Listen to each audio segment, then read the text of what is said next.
할렐루야.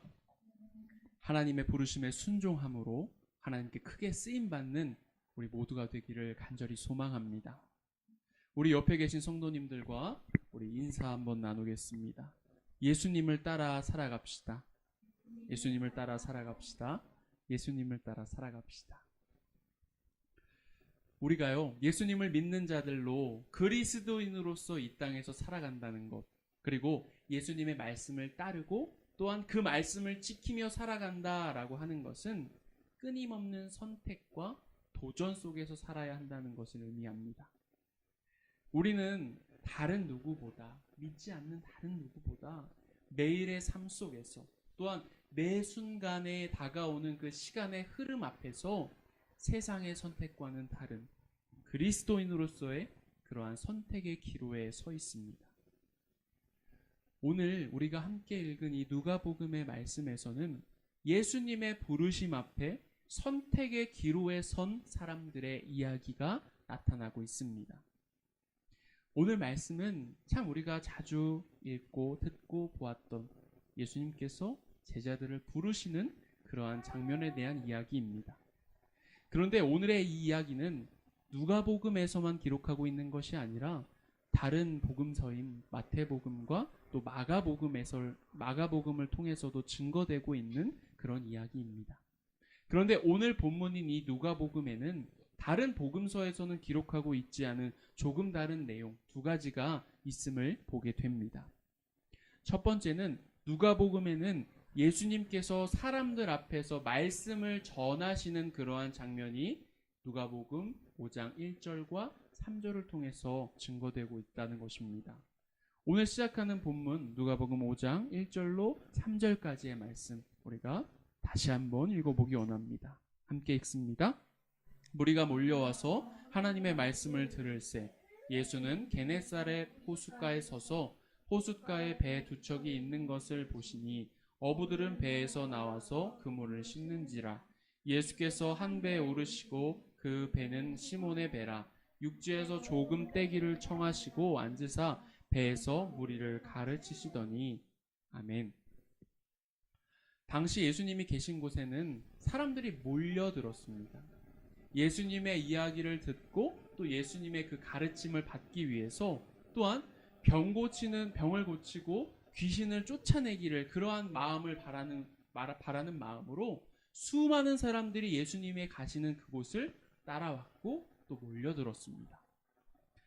그때마다 예수님께서는 자신에게 몰려든 그 사람들을 맞아주셨고 그들의 병을 고쳐주셨으며 그들에게 하나님의 말씀을 전하시고 또 가르쳐 주셨습니다. 오늘 이 누가복음 5장을 시작하며 이 말씀에서도 그러한 장면이 펼쳐지고 있는 겁니다. 또한 다른 복음서와 달리 우리가 누가복음을 통해서 알게 되는 두 번째는 예수님의 말씀을 따라 베드로가 다시 물이 깊은 곳으로 나아가 그물을 내리고 고기를 잡는 장면이 기록되어 있다는 거예요. 우리 이어지는 본문 누가복음 5장 4절로 9절의 말씀인데요. 제가 빠르게 읽어봅니다. 말씀을 마치시고 시몬에게 이르시되 깊은 데로 가서 그물을 내려 고기를 잡으라. 시몬이 대답하여 이르되 선생님 우리들이 밤이 새도록 수고하였으되 잡은 것이 없지만은 말씀에 의지하여 내가 그물을 내리리이다 하고 그렇게 하니 고기를 잡은 것이 심이 많아 그물이 찢어지는지라. 이에 다른 배에 있는 동무들에게 손짓하여 와서 도와달라 하니 그들이 와서 두 배의 채움에 잠기게 되었더라. 시몬 베드로가 이를 보고 예수의 무릎 아래 엎드려 이르되 주여 나를 떠나소서 나는 죄인이로소이다 하니 이는 자기 및 자기와 함께 있는 모든 사람이 고기 잡힌 것으로 말미암아 놀라고. 아멘. 지금 이렇게 읽었던 말씀을 보면 예수님의 말씀을 들은 시몬 베드로와 또 그와 함께 했던 어부들이 그물이 찢어질 정도로 많은 그 고기를 잡은 것을 우리가 알게 됩니다. 지금 여러분 그들이 어떤 상황에 처해 있었습니까? 그들은 어부였고요. 물고기를 잡기 위해서 밤새 그 갈릴리 호숫가에 나가서 수고했지만 허탕을 치고 돌아온 상황이었습니다. 그런데 그런 그들을 향하여 예수님께서는 다시 나가 그물을 내리라고 명령하셨고 그 예수님의 말씀대로 행했던 그들은 기적과도 같은 상황을 이제 만나게 된 것이죠. 이러한 이야기들이 왜 누가복음에만 기록되어 있을까? 다른 복음서에서도 예수님의 기적들과 또한 행하신 그러한 일들을 기록하고 있지만 특별히 이 누가복음은 그 어떤 복음서들보다 아주 자세하게 그리고 아주 구체적으로 예수님의 이야기를 증거하고 있습니다. 누가복음 1장의 시작에서 밝히고 있듯이 이 누가복음은 데오빌로라고 하는 사람, 즉 당시 사회에서 아주 높은 신분을 가지고 있었던 이방 신앙인에게 쓴 글입니다. 생각해 보세요. 우리 또한 이방인으로서 이 땅 가운데 살아가고 있습니다. 우리가 이 오스트리아라고 하는 나라에 살아가고 있지만 이들의 문화와 역사 그리고 삶의 방식 등과 같은 그 모든 것들을 우리가 아주 깊이 이해할 수는 없어요. 그렇기 때문에 우리는 어떠한 상황에 처했을 때 그것을 알지 못하고 이해할 수 없는 경우를 우리가 만나게 됩니다.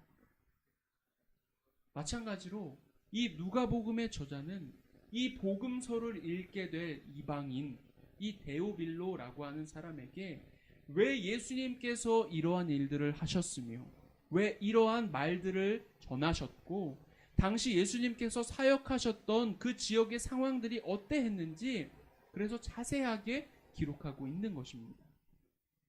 그렇게 자세하게 기록해야만 읽는 사람으로 하여금 그 내용들을 정말 조금은 더 깊이 이해할 수 있게 될 테니 말입니다. 그렇다면 오늘 이 본문에서 다른 복음서들이 기록하고 있지 않은 이야기들을 이 누가복음이 기록하고 있다라고 하는 것은 무엇인가 당시의 이야기들을 자세하게 설명하기 위한 것임을 우리가 알게 됩니다. 그 설명하고 싶은 것이 무엇인가? 이 누가복음의 저자가 이 말씀을 통하여 강조하고 싶은 것이 무엇인가? 오늘 본문 누가복음 5장 10절의 말씀입니다. 함께 읽습니다. 세베대의 아들로서 시몬의 동업자인 야고보와 요한도 놀랐음이라. 예수께서 시몬에게 이르시되 무서워하지 말라. 이제후로는 내가 사람을 취하리라 하시니. 아멘. 여러분, 이제후로는 무엇을 취하겠다라고 말씀하십니까? 사람을. 이제후로는 사람을 취하는 사람. 우리말 성경에서 보면 사람을 낚는 사람, 그렇게 예수님께서 그들을 부르셨다라는 거예요. 예수님이 제자들을 부르신 이유, 그 이유를 강조하고자 이것을 읽는 사람들로 하여금 예수님께서 제자들을 부르신 그 이유가 무엇인지를 정확하게 이해시키기 위해서 누가복음의 저자는 다른 복음서에서는 기록하고 있지 않은 이 사건의 이야기들을 자세하게 기록하고 있는 것입니다. 여러분, 사람을 취한다는 것, 사람을 낚는다는 것은 무엇입니까? 요즘은 이제 우리가 잘 사용하고 있지 않는 것 같은데 우리가 얼마 전까지만 해도 낚였다라는 말을 참 많이 사용했었던 것 같아요. 그런데 우리가 이 말을 어떨 때 씁니까? 대부분 뭔가 나에게 손해가 생기고 억울한 일을 당했을 때 이러한 나 낚였어 이런 말을 사용하곤 했습니다. 사전에서 찾아보니 취한다라는 것은 자기 것으로 만들어 가지다라는 의미를 가지고 있었고요. 낚는다라는 것은 꾀나 수단을 부려 사람을 꾀거나 명예, 이익 따위를 제 것으로 하다라고 되어 있었습니다. 이렇게 우리는 누군가를 취하다, 누군가를 낚는다라고 하면 긍정적으로 받아들이기보다는 부정적으로 받아들이기 쉽습니다. 그런데 오늘 이 말씀 가운데 예수님이 제자들을 사람을 낚는 자로, 사람을 취하는 자로 부르셨다라고 말씀하고 계십니다. 특별히 이 취하다라는 말은 본래 살아있는 채로 사로잡는다라는 뜻을 가지고 있는데 도대체 지금 예수님께서 이 제자들에게 어떻게 하라고 하시는 건지, 사람을 낚으라고 하시는데 너희들은 사람을 낚을 거야 라고 이야기하시는데 그 참뜻이 궁금해지게 됩니다. 지금부터 제가 오늘 이 성경 말씀 속의 이야기들을 이야기 형식으로 여러분들에게 말씀드릴 거예요. 여러분들 제 말씀을 들으시며 여러분들 머릿속에서 제가 말씀드리는 이 성경의 이야기들을 한번 그림과 같이 그려보시길 원합니다. 갈릴리 호수라고 하는 아주 우리 옆에 있는 정말 이 멋있는 호수와 같이 더 크겠죠. 정말 큰 호수가 있습니다. 그런데 그 호숫가를 걷고 있는 한 남자가 있는데 그 곁에는 정말 많은 사람들이 몰려 있습니다. 그분은 예수님이십니다. 예수님은 사람들에게 하나님의 말씀을 전하시고 사람들은 그 이야기를 경청함으로 그곳에 모여있는 사람들이 점점 더 늘어나게 됩니다. 몰려든 사람들로 인해서 예수님은 더 이상 앞으로 전진하실 수가 없어요. 그래서 걷는 것을 멈추시고 호수를 뒤에 둔 채, 호수를 등진 채 이야기를 전하고 계십니다. 그런데 마침 예수님께서 등진 그 호수 곁에 어선 두 척이 있었고 그들은 작업을 마친 듯 사용한 그물을 손질하고 있었습니다. 고기는 없는 것으로 보아서 아마도 오늘 고기잡이의 허탕친 모양입니다. 예수님께서는 그중 한 배에 올라타셔서 그에게 배를 무태서 조금 떨어뜨려 달라라고 요청하십니다. 배의 주인이었던 남자는 예수님의 말씀을 거절하지 않고 배를 움직입니다. 그렇게 예수님은 배 위에서 육지에 있는 사람들, 자신을 보기 위해 모여든 수많은 사람들을 위해서 이제 그들을 향해서 말씀을 선포하십니다. 사람들은 예수님의 이야기에 귀를 기울이고 있습니다. 아마 시간 가는 줄도 모르고 예수님의 말씀을 경청하고 있었겠죠. 그런 상황 속에서 배 위에 오르신 예수님 곁에는 시몬 베드로라 하는 사람이 있었습니다. 그 또한 예수님의 말씀을 듣고 있었지만 그는 예수님을 바라보는 사람들과는 조금 다른 시선을 가질 수 있었을 거예요. 어떤 시선이었을까요? 예수님을 향한 그 사람들의 그 시선을, 그들의 표정을 그 시몬 베드로는 마주하게 됩니다. 지금 이 예수님의 말씀을 듣고 있는 이 많은 사람들의 표정이 평소와는 다름을 그는 바라봅니다. 눈빛은 반짝반짝했었으며 그들 얼굴에는 복음의 기쁨으로 인한 그러한 미소가 지어져 있었습니다. 그리고 그 미소 속에는 하나님 나라로 말미암은 소망과 기쁨이 가득했습니다. 베드로는 이 예수라고 하는 이 사람 가운데, 이 사람이 전하는 이 말씀 가운데 무엇인가 다름이 있음을 깨닫게 됩니다. 그리고 그것이 무엇인지 진실로 궁금해지게 됩니다. 그렇게 생각에 잠겨있던 베드로가 정신을 차려보니 예수님께서 자신을 부르고 계셨습니다. 베드로야, 물이 깊은 곳으로 가서 그물을 내리고 고기를 잡아라. 그가 지금 왜 이 아침에 이 옷에 있다고 했습니까? 밤새 고기를 잡지 못했다고 했어요. 피곤했을 거예요. 그렇게 피곤한 몸으로 이제 다음 날이나 언제가 때가 돼서 다시 그 작업을 하기 위해 그물까지도 정리해둔 상황이었습니다. 이제 그가 할 일은 집으로 돌아가서 쉬는 일이 남아 있었을 거예요. 그런데 예수님께서 또다시 나가서 다 정리했던 그물을 다시 챙겨서 다시 배에 타서 다시금 그 호수 중앙으로 가서 고기를 잡아야 하는 상황입니다. 베드로는 지금 이 예수님의 이야기를 거부할 수 없었습니다. 왜냐하면 예수님의 말씀 가운데 무엇인가 있음을 그가 분명히 느끼고 있었기 때문입니다. 예수님의 그 말씀에 나가서 고기를 잡으라 라고 하시는 그 말씀에 베드로는 대답합니다. 선생님, 저희가 밤새도록 애썼지만 아무것도 잡지 못했습니다. 그러나 선생님의 말씀대로 제가 그물을 내려보겠습니다. 그들은 그렇게 호수의 깊은 곳까지 노를 저어 갔을 거예요. 그리고 그것에 그물을 내렸고 그물을 다시 당기는 순간 그들은 직감할 수 있었습니다. 아, 만선이구나. 정말 물고기가 많이 잡혔구나. 왜냐하면 오랜 어부 생활로 그들은 그 감각을 가지고 있었을 거예요.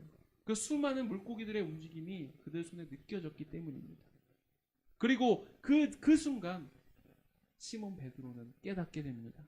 지금 자신들에게 그물을 내리라 명하신 이분께서 바로 자신의 눈앞에 계신 이분께서 바로 주님이시라는 사실을 말입니다. 그 순간 베드로는 어떻게 행동합니까? 주님 앞에 무릎 꿇고 엎드려서 주님의 이름을 부르며 자신의 죄 있는 그 모습을 회개하고 고백합니다. 그때 예수님은 베드로에게 말씀하십니다. 두려워하지 말아라. 이제부터 너는 사람을 낚을 것이다. 그 말씀을 들은 베드로는 그 즉시 모든 것을 버려둔 채 예수님을 따라갔습니다. 베드로는 알았던 거예요. 지금 자신에게 하시는 말씀, 사람을 취하라는 것, 사람을 낚으라는 것이 그 주님의 말씀이 무엇인지를 그는 알았던 것입니다. 그렇다면 베드로가 느낀 이 사람을 취한다, 사람을 낚는다라는 것이 무엇일까요? 먼저 사람을 낚는다, 사람을 취한다라는 것은 사람을 살리는 것입니다. 예수님은 배 위에서 사람들에게 하나님의 말씀을 선포하셨습니다. 그런데 그 예수님의 말씀을 듣는 사람들의 표정이 평소와 달랐습니다.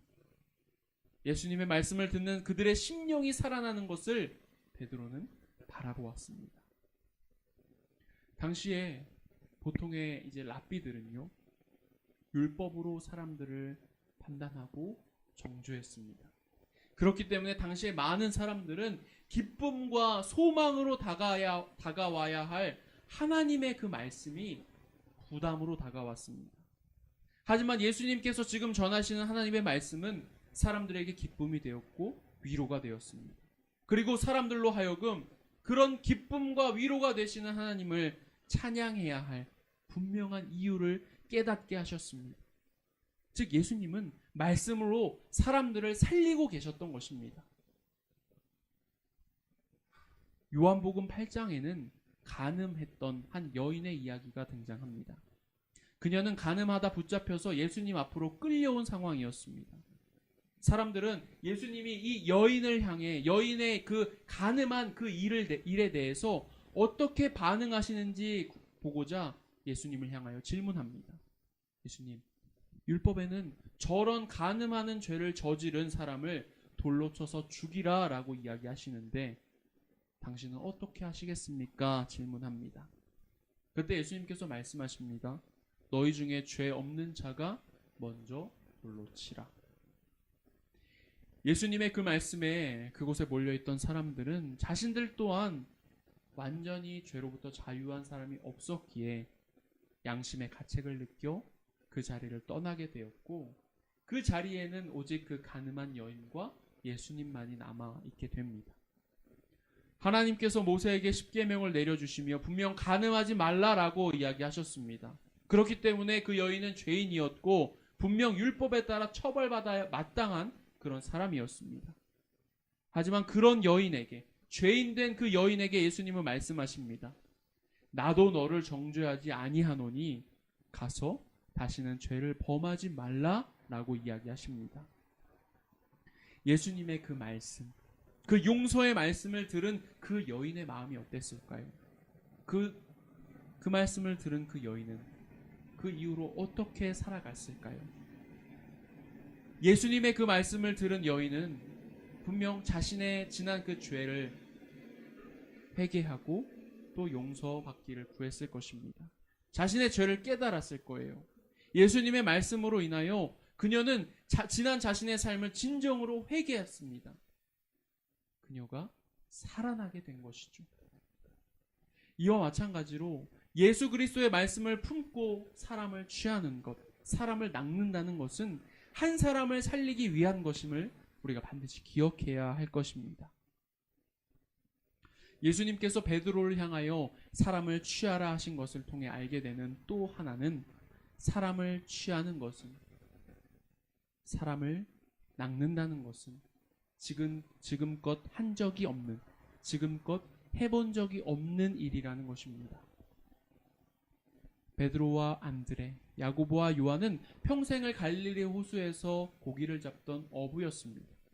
그렇기 때문에 그들은 그 고기를 잡는 분야에 있어서는 분명 그 누구보다도 경험이 많은 전문가였을 것입니다. 그런데 지금 예수님께서 그들을 향하여 명하신 것은 그들이 지금껏 해본 적이 없는 일이에요. 만약에 그들이 밤새 그렇게 잡은 것이 없고 그물을 정리까지 했다면 그들이 다시 나가 고기를 잡았을까요? 그들은 분명 집에 가서 쉬었을 거예요. 근데 예수님께서 말씀하시죠. 지금 깊은 데로 가서 그물을 내려라. 그들은 가장 고기가 잘 잡히는 시간과 장소에서 밤새 일하다 허탕치고 돌아왔습니다. 한마디로 오늘 일은 공친 것이죠. 차라리 지금 집으로 돌아가 충분한 휴식을 취하고 나오는 것이 너무나 당연한 이치였을 것입니다. 그런데 지금 이 베드로는 그런 당연한 이치를 거스르고 예수님의 말씀에 순종하여 그물을 내린 것입니다. 자신이 평생을 경험하고 알아왔던 것이 아니라 자신의 그 경험을 뛰어넘어서 주님께서 명하신 대로 했더니 놀라운 일을 경험하게 된 거예요. 사람을 취하고 사람을 낚는 일을 하는 것은 사람을 살리는 일입니다. 그런데 사람을 살리는 일은 그 누구도 어떻게 하는지 알 수 없습니다. 우리는 그 일을 해본 적이 없습니다. 하지만 주님이 말씀하신 것에 순종하고 그 말씀을 따라 행할 때 우리는 그것을 할 수 있게 되는 것이고 하나님의 역사를 우리 또한 바라볼 수 있게 되는 것입니다. 예수님께서 너 다 내버려 두고 나를 따르라 하셨어요. 그런데 계속해서 그 말씀을 순종하지 아니하고 계속해서 그냥 저는 이곳이 좋사오니 라고 하며 계속해서 물고기를 잡으며 살아간다는 것. 그것은 지금까지의 경험과 지금까지의 삶에서 떠나지 않겠다는 거예요. 지금의 나의 그 삶을 버리지 못하겠다는 것입니다. 어제 살았던 것처럼 오늘 살면 되는 것이고 오늘 했던 것처럼 내일 또한 살아가면 되는 것입니다. 그런데 사람을 취하는 것, 사람을 낚는다는 것은 해본 적은 없는 것이지만 주님의 말씀에 순종하여 따라가면 되는 것입니다. 그럴 때 베드로가 예수님의 말씀에 순종하여 하나님으로부터 정말 큰 쓰임을 받았던 것처럼 우리 또한 주님 말씀에 아멘으로 순종하며 나아갈 때, 그렇게 살아갈 때 우리 또한 하나님 나라의 큰 일꾼으로 쓰임받게 될 줄로 믿습니다. 마지막으로 오늘 말씀을 통하여 우리가 알게 되는 것은 사람을 취하는 것이 이 땅의 것, 즉 물질적인 차원의 일이 아니라는 것입니다. 일반적으로 우리가 생각하는 가치라고 하는 것은 땅의 것을 이야기합니다. 하지만 주님께서는 우리가 땅의 것보다 하늘의 것을 생각하길 원하십니다. 주님께서는 우리가 생각하는 그 땅의 것들을 뛰어넘기를 바라고 계시다는 것입니다. 여러분, 만약 우리가 어부라는 직업을 가지고 있는데 오늘 말씀과 같은 상황이 우리 앞에 펼쳐진다면 여러분들은 어떻게 하시겠습니까? 예수님이 그 갈릴리 그곳을 떠나지 아니하시고 그냥 내 곁에서 항상 함께 계시길 바랬을 거예요. 예수님이 너 이제 나가서 고기 잡아와 라고 하시면 매일매일 만선이었을 것이고 그렇게 허탕치지 않고 금방 부자가 될 수 있다라는 생각을 할지도 모르겠습니다. 여러분, 솔직히 여러분들 그게 최고라고 생각하지 않으십니까? 많은 물질을 가지고 많은 것들을 누리고 많이 쌓아두고 살아간다면 그것이 정말 내 삶의 최고이다. 그것이 내가 원하는 삶이다 라고 생각하고 살아가고 있지 않으십니까? 여러분, 오병이어의 기적을 아시죠? 예수님께서 보리떡 5개와 물고기 2마리로 5,000명이나 되는 사람들을 먹이셨던 그러한 사건입니다. 예수님이 축사하시고 나눠주신 그 보리떡과 물고기를 배불리 먹은 사람들, 그 사람들은 그렇게 먹고도 12광주리에 차고 넘치는 그 음식들을 보았을 거예요. 그리고 그 사람들은 속으로 생각했을 것입니다. 아, 예수님이 나랑 맨날 같이 계시면, 예수님 곁으로 따라다니면 나는 굶을 일이 없겠구나. 매일매일 이렇게 맛있게 먹고도, 배불리 먹고도 저 남아있는 음식을 행복하게 바라볼 수 있겠구나. 예수님이 나와 함께 계시면 먹고 살 걱정 없겠구나. 그렇게 생각했을 거예요. 그런데 오늘 예수님은 그것이 전부가 아니라고 말씀하고 계시는 것입니다. 우리에게 그러한 땅의 것들이 최고의 가치가 아니라고 말씀하고 계시는 것입니다. 그런 것들에 연연해서 그런 것들이 나에게 채워졌다고 해서 그것에 안주하는 것이 아니라 사람을 살리기 위한 그 축복의 길을 떠나야 한다고 우리에게 말씀하고 계시는 겁니다. 마태복음 13장에는 예수님께서 말씀하신 씨 뿌리는 비유의 이야기가 나타납니다. 그 씨 뿌리는 비유에서 가시떨기에 떨어진 씨는 잘 자라다가 결국 그 가시떨기에 막혀서 열매를 맺지 못한다라고 이야기하십니다. 그리고 말씀하시죠. 그 가시떨기는 세상의 염려와 재물의 유혹이라고 말씀하십니다.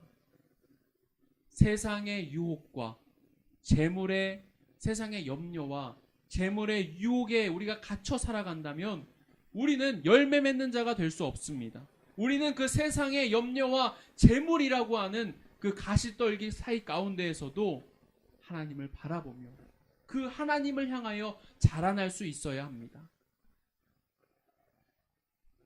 그것들을 피하여 그것들을 우리가 이겨내고 자라날 때 그럴 때 우리가 열매 맺는 자가 될 수 있지 않겠습니까?